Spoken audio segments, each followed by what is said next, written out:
Assalatu wassalamu ala rasulillah wa ala alihi wa ashabihi wa mawalah. Saucapa minal aidin wal faidin kullu amin wa antum bi khairin.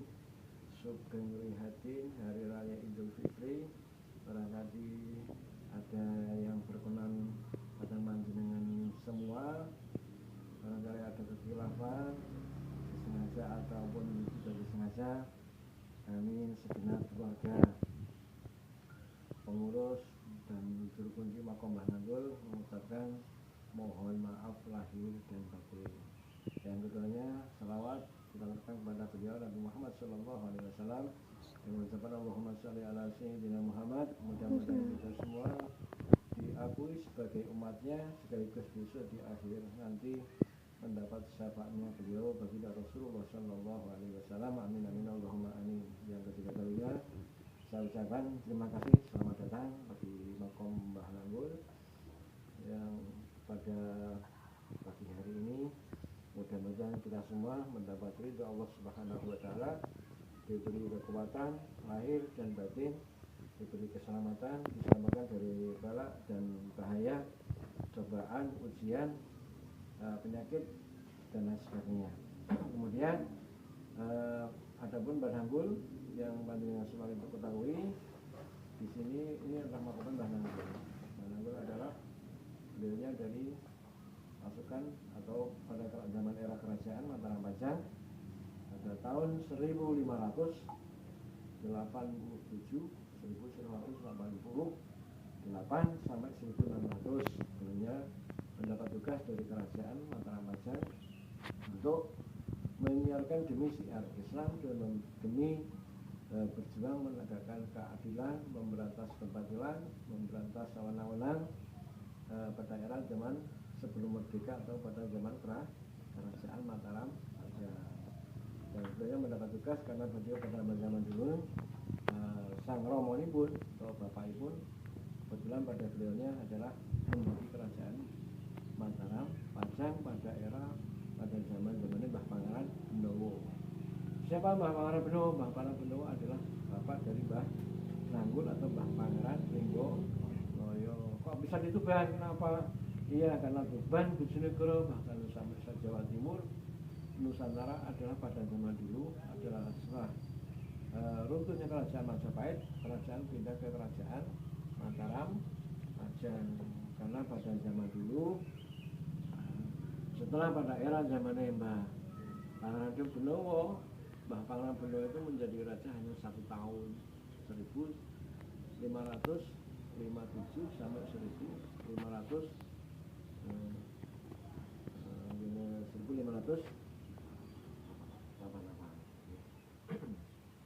Nah, pada zamannya Mbah Pangeran Benowo, putra-putranya beliaunya pada zaman itu terus diserahkan pada saudaranya yang bernama Mbah Danang Sutowijoyo.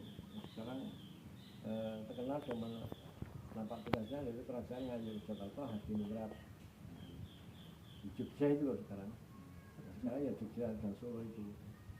Nah, Mbah Nanggul ini adalah putra dari Mbah Pangeran Benowo. Mbah Pangeran Benowo putra dari Mbah Sultan Hadiwijoyo Joko Tingkir.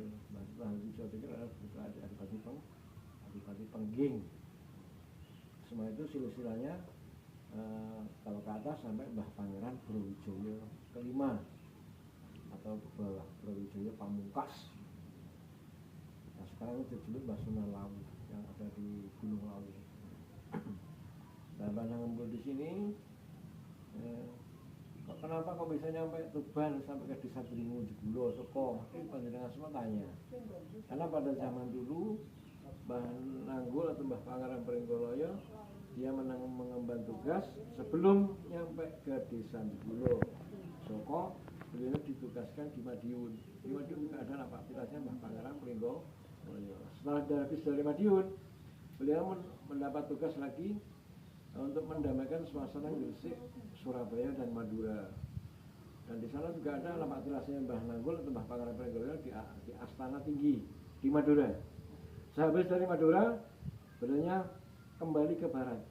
Intinya dia sudah suka sudah tenang, sudah bisa mengemban tugas, mendamaikan suasana yang pada zaman itu banyak pemberontakan pada era zaman kerajaan. Setelah nyampe kembali ke barat, nyampe ke desa Soko dan desa Simo, hatinya sudah senang, makanya Soko itu dinamakan desa Sokosari atau Kembang Soko.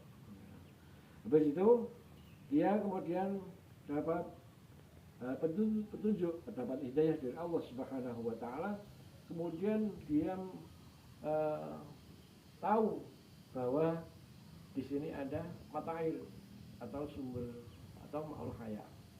Diarani sumur sendang talang, karena dia mendapat petunjuk dari Allah Subhanahu wa taala bahwa di sini ada ma'ul haya atau sumur sendang talang. Makanya yang membuka yang membuat pertama pada zaman dulunya adalah Bananggul, itu yang terkenal dengan sumur sendang talang atau ma'ul haya untuk sarana pengobatan, untuk menetralisir dari beberapa penyakit atau energi-energi negatif, baik itu di kalangan orang-orang yang tujuannya jahat, supaya semua itu diselamatkan oleh Allah Subhanahu wa taala dan mendapat karomahnya dari Allah Subhanahu wa taala.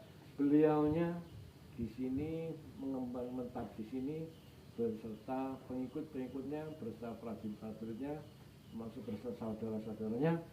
Setelah itu dia mengembangkan syiar Islam, meneruskan perjuangannya para wali, termasuk di sini saudaranya terus Mbah Pangeran Pringgojani, kemudian Mbah Pangeran Pringgokusumo